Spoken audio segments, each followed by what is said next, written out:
So we've pretty much reached the halfway point of 2022. I believe it's been a good year so far for the open source community, and I believe it's been a good year so far for Linux in general. And what I wanted to do was go ahead and cover what I believe are the top 3 form function Linux distributions that are out there today. Having said that, a lot of people will say, what do you mean by that? What I mean is these are distributions that you can pretty much download, and out of the box, they're aesthetically pleasing, and at the same time, they're very functional. You can get your work done, you can get whatever you might need done, and if this is done out of the box, not with a bunch of add-ons and not with a bunch of ricing. They look good and they're usable out of the box. That's what we're going to cover today on eBuzz Central.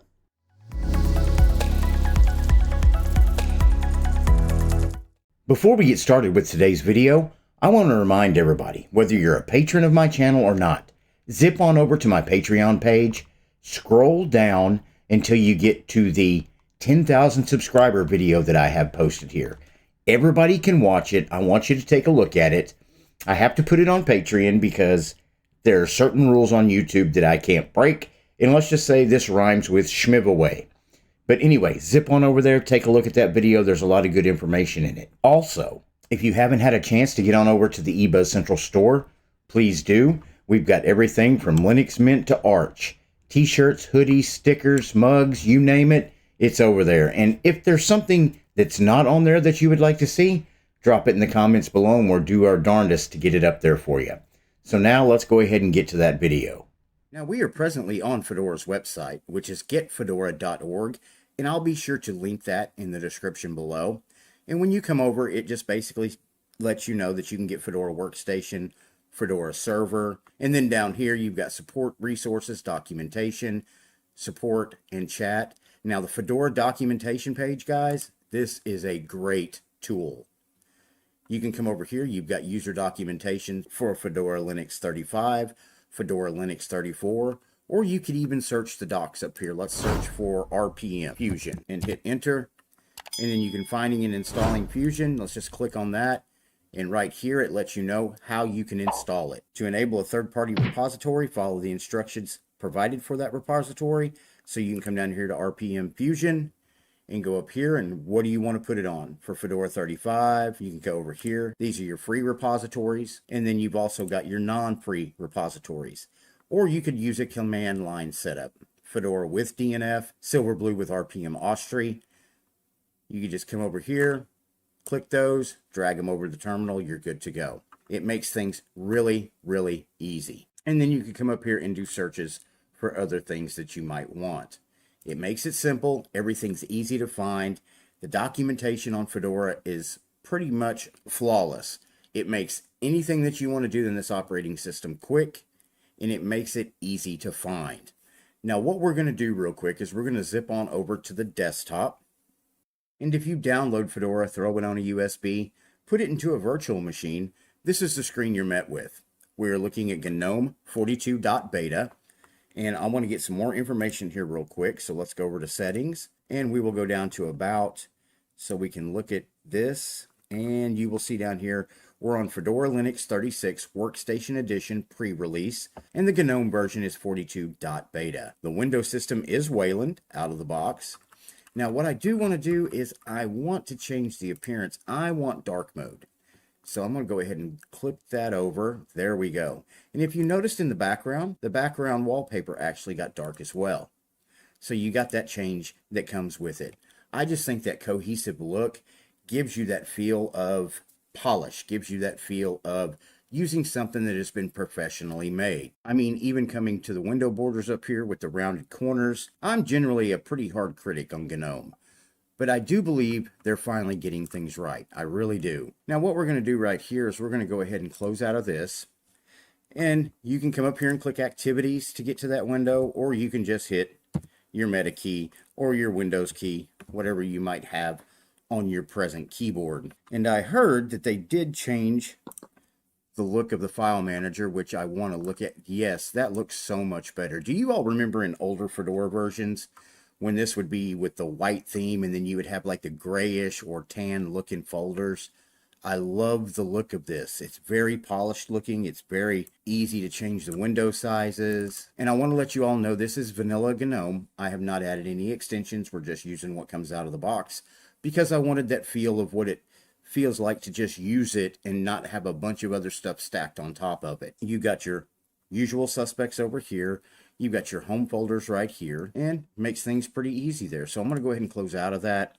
Let's go ahead and keyboard shortcut that, and we will pop this up. Now let's go back over to settings real quick because I want to look at some things in here. Let's go ahead and maximize that. And for those of you who don't know, Fedora comes out of the box with GNOME that doesn't have the maximize or minimize, but that's no big deal. All you got to do is double click there, just double click in the title bar, and it'll maximize and minimize. So we'll go ahead and make that up there. You've got your network, Bluetooth, appearance, and you've got plenty of great looking wallpapers. You always get that. That's something that's expected with Fedora. Notifications, search, multitasking. Right here you can set your hot corners up or active screen edges up. You can do this to pretty much set it up the way you want it to work. And then workspaces on primary display. You can have them scroll back and forth. You can have workspaces on all displays. And you include applications from all workspaces. Include applications from current workspaces. Now something I do want to show you real quick is if you do open up workspaces, like right here, I have this open on this workspace. If I wanted to open files over here, just drop it, drag it, and it's open over here on this workspace. Then I can go back over here or over here, and then if I want to open this up on a separate workspace, I can. And if you look up top, it keeps track of that for you. So we'll go over here, no photos found. And then, of course, you can use your mouse wheel if you're using a mouse to scroll back and forth. And then we can come back over here to File Manager. I'll go ahead and close that out. And then we're back over here to Settings. Let's go back to the main screen, and we'll go ahead and maximize that back up. Then you've got your displays, mouse and touchpad, keyboard, printers, removable media, color, region and language, accessibility, users, default applications. Now, what I want to do is go ahead and go up here and let's close out. Super key back in, and you've got Firefox down here. Then you've got calendar. Let's go ahead and open that up. And I love the calendar app. You know, I spent a lot of time in KDE, and KDE was always, to me, this is a great desktop environment. I can customize it and give me the eye candy and really make it look good. But the more and more that I work with GNOME, the more polished it feels and the more just ready to do work it feels like. It doesn't seem like it gets in my way. It just lets me get work done. And I'm going to tell you, I'm going to probably have to eat my words on some of the things I've said about GNOME in the past. Sure, it may be a little heavier than other desktop environments, but I'm willing to take the heaviness if it gives me this great feeling, this great look, being able to work and at the same time having a beautiful operating system.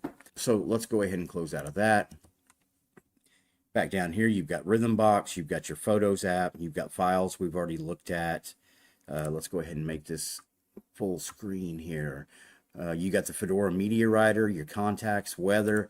I mean, and all the applications are just beautiful. Let's go ahead and select let's go Dallas Love Field. And there's your weather app. Just strictly to the point. Here's what you got. Here's what the weather is. It makes things really simple, okay? And if you come up here, your weather's on your notifications now. You get your notifications right here. You can turn Do Not Disturb on right here. And then you've got your calendar right here. So I'm going to go ahead and close out of that. And let's close out of weather. Everything just looks really good. And it's integrated to be a nice, cohesive feel when you're using it. You've got clocks there. You've got a maps program. Let's go ahead and open that up. And a lot of people will say, well, it's not as good as Google Maps or this and that and the other. I don't need something as good as Google Maps if I'm using it locally or just want to get online and do some searching. I mean, it makes things really simple, and I got it right here on my system already. So, I mean, that's great. I love the Maps application. Let's go ahead and close out of that. And we'll come back up here. You've got LibreOffice Calc, Impress, videos. And I mean, when you open all the applications up, they just go together. Sometimes when you use a Linux distribution and you open different apps, they look totally different. And you can tell this app don't belong here, or it doesn't render correctly, or it's in a light mode when you've got your system set on dark mode. I just love the cohesiveness of everything in this system. I'm going to go ahead and open up Terminal, and let's go ahead and see if we've got HTOP. Let's double click HTOP, and we don't. Let's go ahead and run top. Right now I've got 4 gigabytes of RAM issued to this machine. At rest, we're using about 1.4 gigs. I know everybody out there is going to be like, Jiminy Christmas, that's a lot of RAM. What's the old saying? Unused RAM is wasted RAM. At least that's what people have told me in my comments before.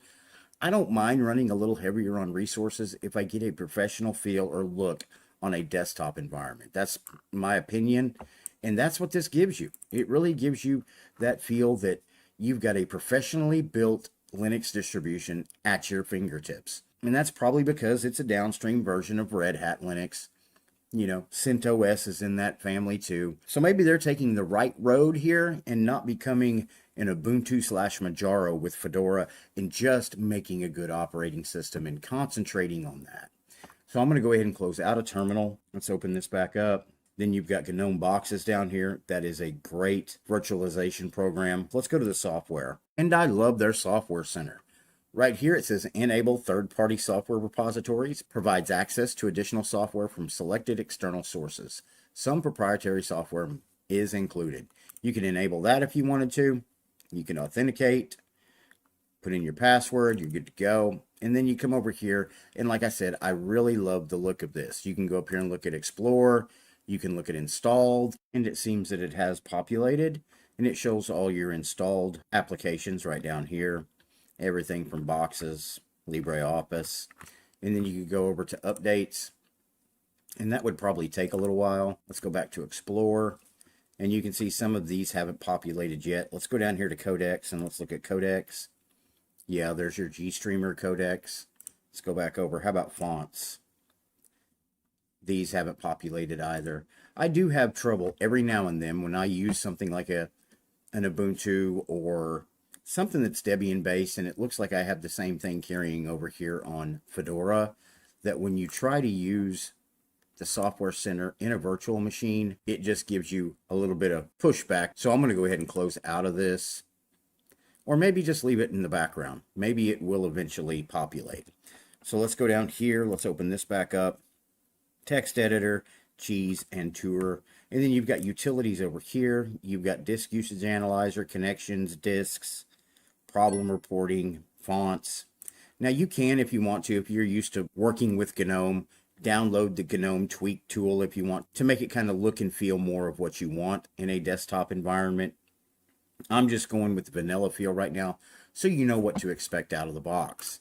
Let's go back up here. It still hasn't populated, but like I said, once you install it, this has no issues right here. You're able to update the software center and the repositories quite easily. Sometimes it just doesn't have enough room in a virtual machine to do that, because I don't assign virtual machines hardly any space on my system when I use it, for the simple fact I just don't need that space. But for issues like this, you do, so that's probably on me. So I'm going to go ahead and close out of that. Let's open back up down here. And that's pretty much it. We've looked at everything. That is a quick look at Fedora 36, the release candidate, or beta, whatever you might want to call it. A very polished system, a system that is, say, I believe, true to the feeling of Linux, which is make the operating system work.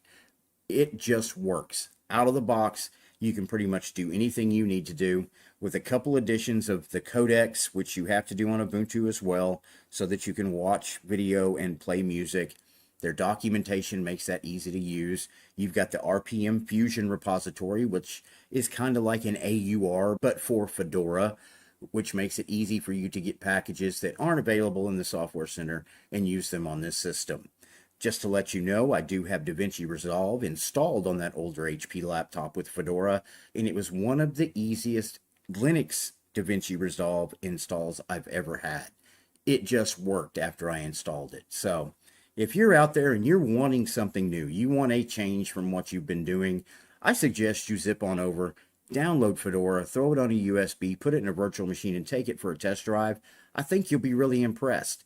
And I do want to say this. I'm going to eat my words a little bit and apologize to GNOME. I've been really hard on that desktop environment for a long time. I think they're going in the right direction. I really do. I think some other desktop environments could take some inspiration from the direction they're going and maybe liven things up a little bit. Linux Mint. We all agree it's a great distribution. We agree it's easy to use, and if you've been on Linux forever, or if you want to come over to Linux from Windows or Mac, it makes things really easy for you. But it does have kind of a dated look. Some people will argue that, some people won't. But what we're looking at today is what I believe is a distribution that is easy to use as Linux Mint, but way more beautiful. It gives you more eye candy without sacrificing resources, and that is Fahren OS. We're going to look at the newest release of Fahren OS, which came out April of 2022, and this is their website. I'll be sure to include that link in the description below. And when you come to their site, you've got Home, Get Fahren OS, you've got News and Help, and you have archived versions of the operating system if you want to look at a little older version of it. It basically lets you know it's designed around the user. It's got a whole world of applications. I love their store. We're getting ready to cover that. And then a couple of reviews down here from Linux Format and Linux Insider. So without any further ado, we're going to zip on over to the Fahren OS desktop. And if you download Fahren, throw it on a USB or open it up into a virtual machine, this is the desktop you're met with. Right off the bat, you can tell it's beautiful. The bottom panel has transparency in it, and you have a Welcome to Fahren OS screen. Basically, it lets you take a little tour. Now, what we're going to do is we're going to go ahead and start the tour. And the first thing it wants to let you know is they did make some changes. Fahren OS has detected that you're running in a virtual machine, and therefore a minor change has been made so that the settings will work with the virtual machine. And that main change is that Xrender is being used as the default compositor. This is in order to reduce CPU usage. You can come down here as well and install VM tools for VMware or install guest editions for VirtualBox if you want to run this in a virtual situation as opposed to on hardware. So we'll go ahead and click Next. And then if you are coming from Windows, they give you a transfer tool so you can transfer your files from Microsoft Windows. You can go down here and open it. And if you click on How do I use the tool, it'll open up in the default browser, which is Vivaldi, and give you a little handbook on exactly how to use the transfer tool. This is great. It makes it easy, and it gives it to you right at login. So when you're going through this and you're going through the welcome screen, you can zip on over here. It's got your requirements. It's got a video guide if you want to go watch that on YouTube. So this is something I tell you to definitely take a look at if you want to give this a test drive. So we're going to go back to the welcome screen and click Next. And then you can start installing Fahren OS if you want. You can install it right here, or you can view the Fahren OS user guide. You can get third-party codecs right here. This is what some people say is the difference between Linux Mint and other Linux distros, because everybody knows if you're using Ubuntu, you have to get the restricted codecs, and Linux Mint generally just comes with them. But with this welcome screen, you just zip on over here, you click on install, it installs them, and you're good to go. And then, of course, desktop mode, you can pick whether you want the default, which is what we're on, or the tablet mode. And then using the desktop, click the applications menu button at any time to open the applications. Window management down here in your little dock, and then your system tray, which is over here. You click on that and this will pop up. It'll show you your onboard, keyboard, clipboard, night color control, disks and devices, lock key status, and then KDE Connect. If you're not familiar with that, you can download the application onto your Apple or Google device, and that way you can sync right up with your computer, and it gives you a lot of power with your phone and your computer. And then desktop search, you can start typing while on your desktop with no open windows, or strike Alt F2 with your keyboard at any time, and then you can start doing a quick search. Applications, solve math equations, find bookmarks, or quickly open your browser tabs. And then, of course, the Fahren OS store, which we will look at here in a moment. And then theme mode, you can change it from default, light, or dark. I like a dark theme, so I'm going to go ahead and pick the dark theme, and there it's switched. If you would like to, please choose the theme mode that suits you most. We've already done that, so we'll go to next. And then pair your Fahren OS machine with your Android device, which we just discussed on the KDE Connect. And then reduce eye strain. You can configure night color control if you want to. And then enjoy. And then you close out of that. Your small tour is over. And then you've got an option of sending feedback or installing Fahren OS, but we're just going to use it in a live mode on this virtual machine. First thing I'm going to do is come up here up top. You see that you got your clock up here and a little arrow. If you click on that, this is where your notifications would pop up. Now, if you don't want to be disturbed, you can click on Do Not Disturb. You can set it for 1 hour, 4 hours, until this evening, tomorrow morning, or you can manually disable it. That's truly up to you. So I'm going to go ahead and close out of that. And then come down to the bottom. We've already looked at our system tray, internet connection, battery power, and of course your volume controls right here. If you come over to the middle right here, you have your default browser, which is Vivaldi. And I do recommend that if you haven't used Vivaldi lately, to download it and give it a test drive. Right here, you can import data from another browser if you would like. I'm not going to do that at the moment, so we're going to go ahead and close out of that and close out all these open windows and then open it back up because it was opened from a while ago when we were in the tour. And when you get your main start page right here, it uses Bing as a default search engine. Now you can change this in settings to DuckDuckGo or Google or whatever you might want. Also, it comes out of the box with ad trackers and blockers. As you can see right here, it'll let you know how many trackers and how many ads have been blocked. And then you can come over here and get more information if you would like that. And then, of course, right here, you've got different bookmarks of different sites that you could bookmark right here. Now, if you don't want them there, all you got to do is hit the minus button and they do disappear, so they're not stuck on your screen. What I want to do is come over here to the left. You've got your bookmarks, your history, your notes, and then Vivaldi.com and then Wikipedia. Now, you can go down here to settings and open that up, and you have a lot of different options here. Everything from general options to appearance, all the way down to display all. But like I said, if you haven't tried out Vivaldi or taken a look at it lately, if you do download Fahren, I suggest you give Vivaldi a test run. I'm going to go ahead and close out of this. We're going to come on down here and we're going to open up our files. And as you can see right here, this is the KDE desktop. And a lot of people will notice that right off the bat, it does not come with Dolphin. It comes with files out of the box. Now, I prefer Dolphin in some of the things that I do, but Files is a great file manager. You've got your usual suspects over here. You got your home folders right here, and I truly love the way it looks, whether it's in the light theme or the dark theme. It's just a great looking file manager, and it stays out of your way. It lets you get your work done without any issues. So I'm going to go ahead and close out of that. Next thing I want to do is go down here. I'm going to go ahead and open up Settings. And if you're used to KDE, you're used to the system settings. So right now, it's in a light theme. We're going to go ahead and make it dark across the operating system. And there you go. That is quick. That is changed. And right off the bat, you can change your wallpaper from here if you want to. If you want to, go ahead and click on Change Wallpaper. If you look over here, you get some KDE wallpapers. You get some Fahren wallpapers. If you're used to KDE, you know they have a specific theme of wallpapers. But I do like the look that some of the Fahren wallpapers have. I truly love the look of this whole operating system. And then you've got other things over here. You've got mouse actions, location, icons. If you wanted to change your icon setup, you can change it to rows, the alignments, the size. You really got a lot of different things you can change over here. I'm going to go ahead and cancel out of that. And then down here, one click will open or one click selects them. I usually leave a double click so I can open because that's what I'm used to. If I leave it on a single click, I start having all kinds of things open. So this is really based on what your preference is and how you do your things and how you have a workflow going. Now we're going to go over here and click on Appearance. And as you can see, it brings up a whole bunch of different ways you can change your system. I recommend that if you do download it, definitely go over, play around with it a little bit, and see what you really like and how you truly want to set your system up. Right here, you can change your application style, your plasma style. And I'm not going to go in depth with this because a lot of you have seen me cover KDE in the past. As a matter of fact, I will link a video at the end of this that you can go to if you want to know everything and all the settings that you can change right here. I have an in-depth video. It's about 30 minutes long that lets you know everything that you have control of in your KDE desktop environment. I'm going to go ahead and close out of this. And then if you come back down over here to the application start menu, you've got your favorites, you've got all applications, you've got graphics, you've got Krita and LibreOffice Draw, KDE Connect, Geary Mail, great mail client, web browser manager. Now, a lot of you would be saying, I don't like Vivaldi. What if I want a different web browser? Well, Fahren makes it real easy. You can click right here, uninstall Vivaldi, and then you can pick any of these browsers you want. Google Chrome, Microsoft Edge, Firefox, Brave, Opera, LibreWolf, Falcon, GNOME Web.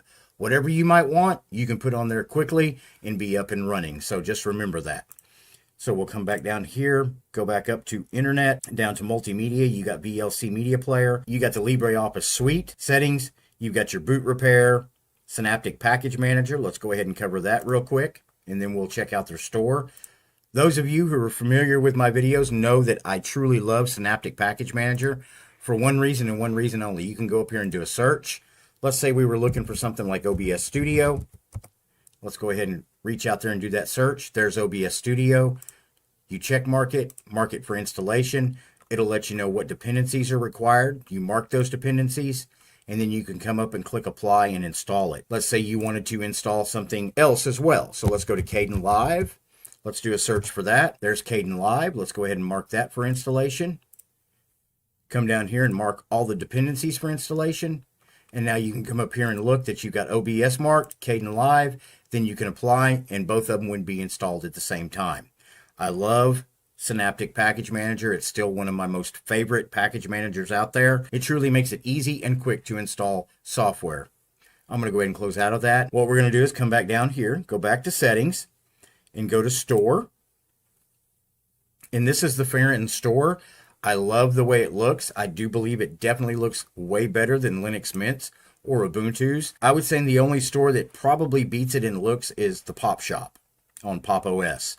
But you can come over here. You've got your editor's picks right here. You've got Blender, Thunderbird, VirtualBox. Let's say you were wanting something on accessories. Just click on accessories, and you can come through here and find pretty much anything you want.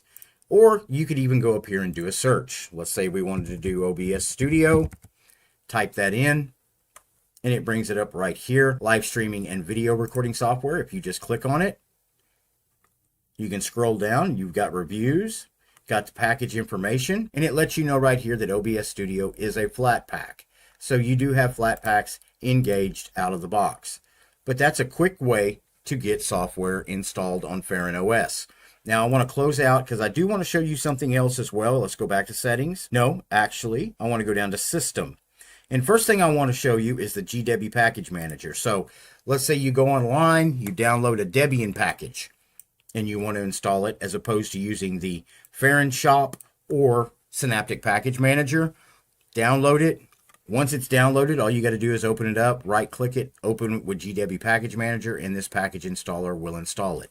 So you've got 3 different ways to install software on Fahren OS. I love it.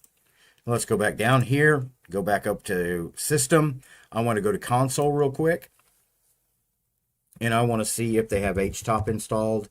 Let's go ahead and go with top. They don't have HTOP. Let's go ahead and maximize that so you can see it. Right now, I've got 4 gigabytes of RAM issued to this machine. At rest, with just the console open, we're using about 900 megabytes.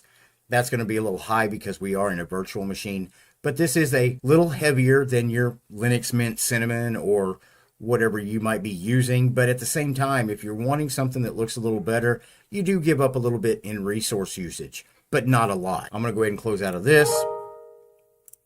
Come back down here, back up to System. You've got your Info Center.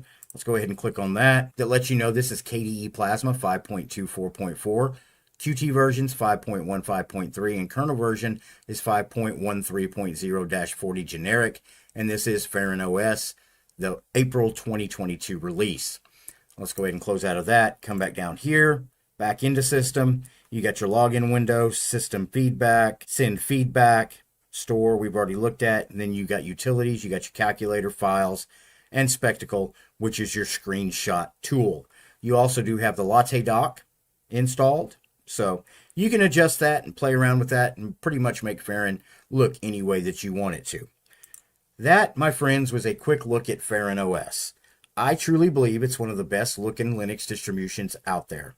And I also believe that if you're somebody that's using Linux Mint or you're using Ubuntu and you're tired of the look and feel of it, that Fahren OS is definitely a place for you to check out. Since my falling out with Manjaro, if you've watched any of my previous videos, you know this. I've had a lot of people in the comments say, well, if you're not using Manjaro anymore, what do you recommend? I've recommended Stormfish OS, Arco Linux, but this is probably one of my top 3 that I would recommend. Endeavor OS. This is the brand new release. It's Apollo.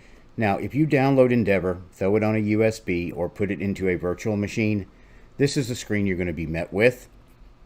Now, when you do download it, it comes in the default XFCE desktop environment, And when you install it, you're going to have some different options if you do the online install. So let's go ahead and open up the installer. And if you pick offline mode, you're only going to have the option of using the XFCE desktop environment. So if you go ahead and click on online, the Calamares installer will open up. Now right here, it's giving me a warning that my system isn't plugged in. I'm not too concerned about that because I do have enough power to finish the video and do the things that I need to do. And if you look over here, you've got your itemized locations, and then right here you've got desktop. So what we're going to do real quick is I'm going to go ahead and start this. We're going to go ahead and click next, and then right here you would pick your locale. I'm going to leave it on Chicago, but you can change it to whatever you might want. Okay, so we'll go next. Right here you'll choose your keyboard. I'm going to stick with US and default, and then right here you've got two options. You can erase disk or manual partitioning. Now the disk that I'm putting it on is a virtual disk, of course. Now if you're putting this on bare metal, you're going to have another operating system on there probably, so it'll give you an option of installing it side by side or completely erasing it or doing the manual partitioning yourself. So what I'm going to do is I'm going to go ahead and choose erase disk. Now because this is a laptop, I would add swap with Hibernate, and I would probably leave it on ext4 because I do believe you do have the option of BTRFS or XFS. But I have been hearing some rumblings of some issues with BTRFS. Some people are having SSDs die out really quick. So until I've got more information on that, I'm going to go ahead and stick with ext4, but of course that's your option. And once you have that picked out, you can go ahead and click next. And here's where you would choose your desktop environment. You can go with XFCE4, i3 Window Manager, KDE Plasma, GNOME, Cinnamon, Mate, Budgie, LXDE, or LXQT. All of those are great environments. I really like LXQT and Plasma KDE, but you can choose any of these that you want. Let's say we were to pick Plasma, and I could go next. Now right here is where you can add different packages if you want to. It's got Base Developer, Firefox, KDE Desktop. Now if you're somebody that is new to Linux or new to an Arch distro, I would probably not pick a lot of things in here if I were you, like the Zen kernel. You might want to go with the LTS kernel if you wanted to, but I know a lot of people that are using the present kernel, which I believe is 5.17. We'll take a look at that here in a second. And then you can go down here and you can also add printing support if you want. You could add cups and cups filters and things like that. If you've got questions about that, you can definitely do some reading up on it, and it'll help explain what all printing supports you can install on it. And then, of course, there's support for HP printer scanner here, and then accessibility tools, whether it be eSpeak, mouse tweaks, or Orca.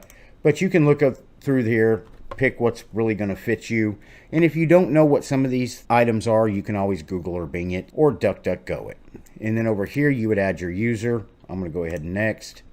And right here, you would put your full name in, Troy Holt, super secret password, and then you could click next. And then right here, you would get your summary. It would let you know that your time zone was correct, system language, number of dates and locales, keyboard settings, what the disk look like now, and what it's going to look like when the install is done. Now, I'm not going to install it right now, so what I'm going to do is go ahead and close out of this and exit. And we're going to come back to the welcome screen. You've got a partition manager here you could open up. If you want to do some partitioning before you actually go into the install parts, you can do that from right here. And it's G-parted. Let's go ahead and close out of that. And then, of course, there's community editions. If you click on that, you can actually install a community edition of Endeavor OS. And you would actually go through the same things that we just went through. Let's go ahead and go through it real quick so I can show you. Next. And your community edition is bspawn, OpenBox, Qtile, Sway, or Worm. So they give you the opportunity to install community editions on here as well. So I think that is a great feature, and it's one of the few distributions out there that lets you do that, but it's integrated right into the operating system, which I think is great. So let's go ahead and close out of that. Basically what Endeavor OS does is make it really easy for you to install the flavor that you want. About as easy as it is to slip on over to the eBuzz Central Store and get your latest Linux merch, like this Endeavor OS hoodie. There's a lot of different Endeavor OS merch over on the store, so if you get a chance, zip on over, take a look. We've got a lot of great Linux gear, and if there's something you would like to see on the store that's not there, please drop us a line, and we'll try to do our best to get it up there for you. Now back over here, you've got Bluetooth notes, you've got customizing the install process, latest release info, updating the mirrors. Now this is something you want to do after you install it. When this pops up, this will be the same welcome screen, but it won't have installer or community editions. It'll have other choices over here for you, but you do want to update your mirrors right off the bat. And then installation tips, change your display resolution, and how to share system logs. And then if you go over here, you've got general info. You can get to the website, the wiki, which comes in real handy if you're having issues. You can go over there and get some questions answered. Latest news, and then a forum. That's another place to get your questions answered. And then donate, and then about welcome. So what I'm going to do is I'm going to go ahead and close out of this. And as you can see, it's got a beautiful desktop. I love that wallpaper. What I want to do right off the bat is see what other options they have on wallpaper. And as you can see, as like the previous Endeavor OSs, you get one specialized wallpaper, and then the rest are XFCE. Now I do want to state that the size of this ISO when I downloaded it was 1.9 gigabytes, which is about half the size of the Manjaro download. So you know when you download this, you're not getting a bloated mess with a bunch of problems. You can also come over here, and if you stick with the XFCE desktop environment, you can come over here and customize it pretty much the way you want.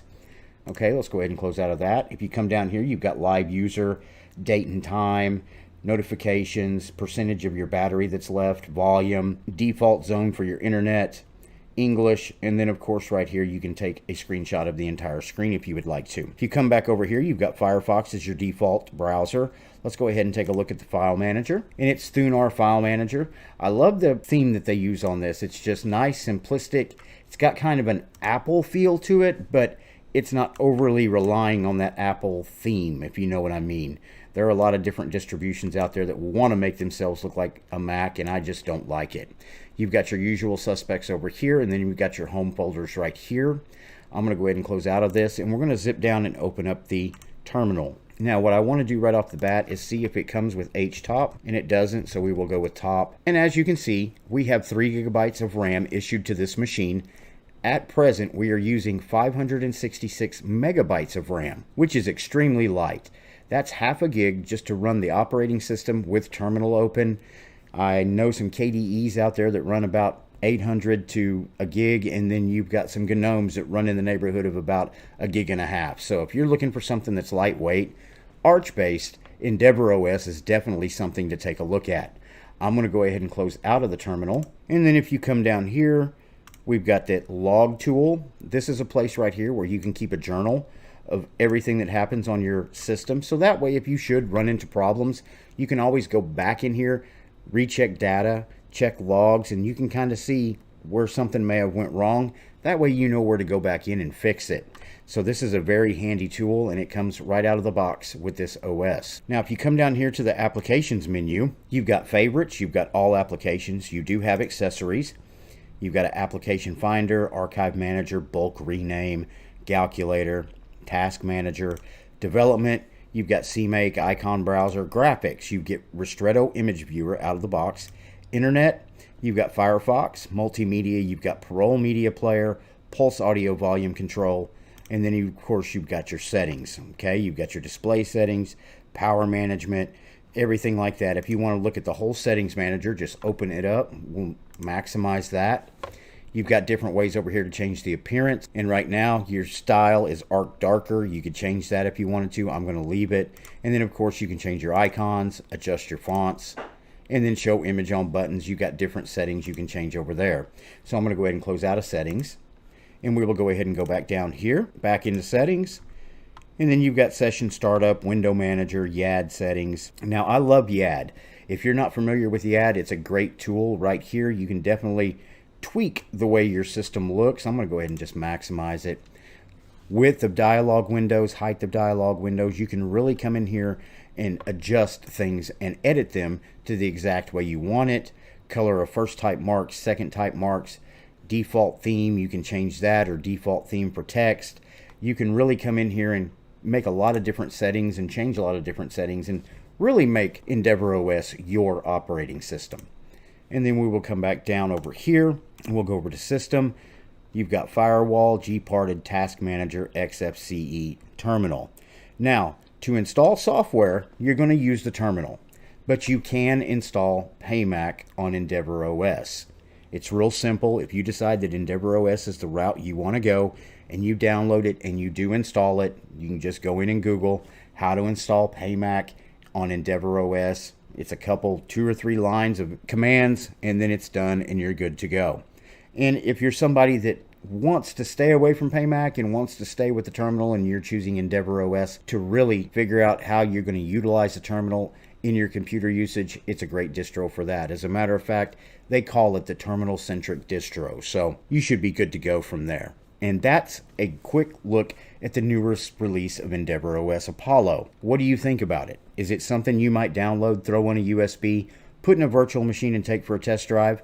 Let me know in the comments below. If you like the channel and enjoy the videos that we're producing, you can support us by becoming a member right here on YouTube, going over to Patreon and becoming a patron to the channel, buying us a coffee, or zipping on over to PayPal and throwing us a donation. And I want to take a little time right now to thank the people that make this channel possible, and that's all of my supporters, my YouTube members, and my patrons. Executive producer, Mislav Krileja. Producer, Mitchell Valentino. VIP sponsors are Eugene Lee, Brian Mitchell, Antoine Wilk. All access sponsors, Mike DePolis and PJ. Sponsors, Cato Gosted, Nitrix Development Team, Chad Jones, David Collins, Marco Lopez, Steve Willard, Eric Crowell, Joel Celerzano, Warlock, Sibius, Art Edwards, Marmaduke, Keith Hefner, and Stein Sailor Odland. Thank you guys, you're the reason this channel exists. If you enjoyed the video you just watched, here are a couple more for you to take a look at. I generally cover Linux and open source, but sometimes I do a little Windows bashing and maybe a little Google bashing as well. As always, thank you for watching my video, and I will see you in the next video.